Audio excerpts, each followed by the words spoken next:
Arthur runs a small neighborhood cafe called Crown Coffee. He sells tasty coffee and fresh pastries. But there's a problem. He barely has customers coming in. Every day, Arthur sits behind the counter watching the empty tables. His sales are so low that he can barely pay the rent. One afternoon, he sighed and said to himself, "Maybe I should just give up on my coffee shop." While thinking about his problem, he remembered something he once learned in business called the loss leader effect. The loss leader effect is when a business sells one item very cheap, or even at a loss, to attract customers into the store. Arthur thought, maybe I should sell coffee very cheap so people will come in. But Arthur didn't want to make a risky decision, so he called his smart friend Anna. "Hi, Anna, could you come by my cafe tomorrow? I need your advice." "Of course," Anna replied. The next day, Anna arrived at the shop. "What's wrong, Arthur?" she asked. Arthur explained, "I was thinking of quitting because I barely have customers, but then I remembered the loss leader effect. Maybe I should make coffee very cheap to attract people." Anna nodded slowly. "That idea can work," she said, "but it can also be dangerous." Arthur looked confused. Anna continued, "If coffee is super cheap, people might come only for the cheap coffee and buy nothing else. Then you lose money on every customer."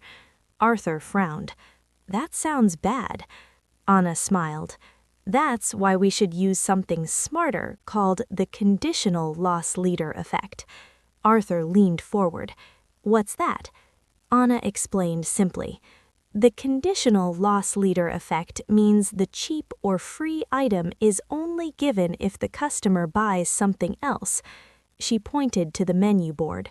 "You should write, 'Buy any pastry and get a free cup of brewed coffee.'" Arthur scratched his head. "But I'm still giving away coffee for free. Won't I lose money?" Anna asked him a question. "How much does it cost you to make 1 cup of brewed coffee?" Arthur checked his notebook.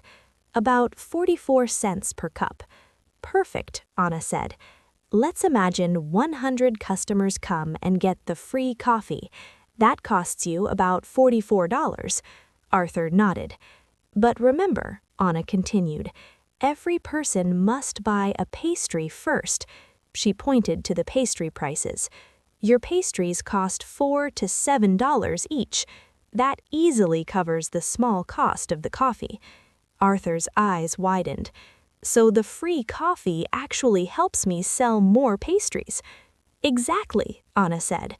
Then Anna had another idea. "There's one more trick many bakeries use. It's called smell marketing." Arthur blinked. "Smell marketing?" Anna laughed. "Yes, our noses are powerful. When people smell delicious food, their brains start craving it." She continued, "Every morning, make sure your shop smells amazing. Bake pastries early. Let the smell of fresh coffee and bread flow outside the door. People walking past will smell it and think, 'Wow, that smells incredible,' and then they'll walk in." Arthur smiled. "That makes sense." That week, Arthur tried everything Anna suggested. He put a sign outside, "Buy any pastry, get a free coffee." Every morning he baked fresh pastries so the cafe smelled warm and delicious. Soon, something amazing happened. People walking past stopped and said, "Wow, this place smells incredible." They came inside. Many bought pastries to get the free coffee. Some customers even upgraded their drinks to lattes or cappuccinos. The cafe that used to be empty was now full of happy customers. Arthur looked at the line at the counter and smiled. "Now I understand the math behind the free coffee." Anna leaned back and said, "Remember this, Arthur. The right kind of free can bring customers and make you money. The wrong kind of free can empty your pocket."